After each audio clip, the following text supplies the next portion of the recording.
சேமியாவை எப்போவுமே ஒரே மாதிரி செய்யாமல் இந்த மாதிரி முட்டை கலந்து செஞ்சு பாருங்கள். ரொம்ப டேஸ்ட்டாகவும் இருக்கும், ஈஸியாகவும் செய்து முடிச்சிடலாம்.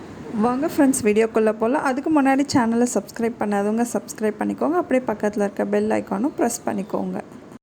அதுக்கு முதல்ல ஒரு பேனில் வந்து கொஞ்சமாக நெய் சேர்த்துக்கோங்க. இது வந்து ரோஸ்டட் சேமியா தான் எடுத்திருக்கேன்.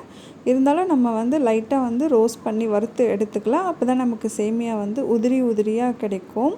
ரொம்ப நேரம் வந்து வறுக்க வேண்டாம். லேசாக கொஞ்சம் சூடு ஏற்றிட்டு நீங்கள் வந்து ஸ்டவ்வை ஆஃப் பண்ணிடலாம். கொஞ்ச நேரம் வறுப்பட்டாலே போதும்.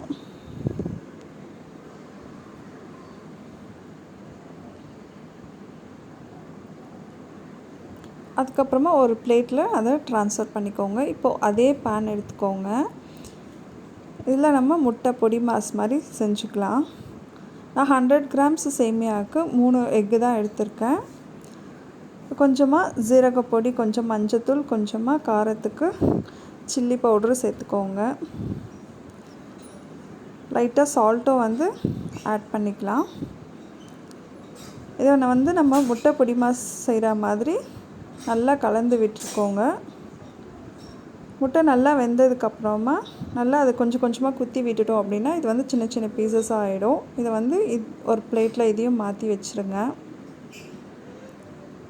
இப்போ நம்ம முட்டை சேமியா செய்ய ரெடி பண்ணிக்கலாம். அதே பேனை எடுத்துக்கோங்க.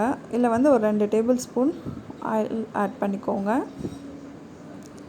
இல்லை ஒரே ஒரு பட்டை, ஒரு லவங்கம், ஒரு பிரிஞ்சி இலை போட்டுக்கலாம். இது வாசனைக்காக தான். பச்சை மிளகாவும் நான் 1 தான் சேர்த்துருக்கேன். உங்களுக்கு காரம் கொஞ்சம் கூடுதலாக வேணும்னா நீங்கள் 2 இல்லை 3 பச்சை மிளகாய் கூட சேர்த்துக்கோங்க.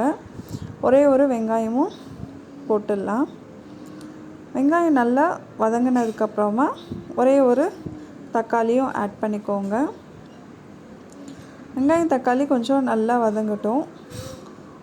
தக்காளியை நல்லா வந்து ஸ்மாஷ் பண்ணி விட்டுருங்க. அதுக்கப்புறமா ஒரு டேபிள் ஸ்பூன் ஜிஞ்சர் கார்லிக் பேஸ்ட்டும் சேர்த்துக்கோங்க. சால்ட்டு வேணுன்ற அளவு போட்டுக்கோங்க. ஏற்கனவே நம்ம வந்து முட்டையில் சால்ட்டு ஆட் பண்ணியிருக்கோம். ஸோ இது எல்லாமே நல்லா வதங்கினதுக்கப்புறமா நம்ம வறுத்து வச்சுருக்கோம் இல்லைங்களா, அந்த சேமியாவும் இதோடு போட்டுட்டு அந்த வெங்காயம் தக்காளி சால்ட்டோடு நல்லா சேர்ந்து கொஞ்சம் கலரி விட்டுருங்க. இல்லை வந்து 100 கிராம் சேமியாவுக்கு நான் வந்து 1 கப்பு சேமியாவுக்கு நம்ம வந்து 1½ கப்பு தண்ணி தான் ஆட் பண்ணியிருக்கேன்.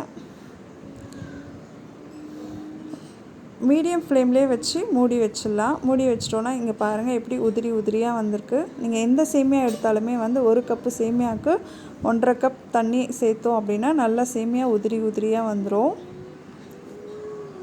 ஸோ இப்போ ஸ்டவ்வை ஆஃப் பண்ணிவிட்டு நம்ம கொஞ்சமாக மல்லித்தழையை சேர்த்துக்கோங்க. அதுக்கப்புறமா நம்ம பொரித்து வச்சுருந்த முட்டையும் சேர்த்து நல்லா கலந்து விட்டுடுங்க. இப்போ நம்மளோட முட்டை சேமியா வந்து ரெடி ஆகிடுச்சிங்க. இந்த வீடியோ கண்டிப்பாக உங்களுக்கு பிடிக்கும்னு நினைக்கிறேன். தேங்க்ஸ் ஃபார் வாட்சிங்.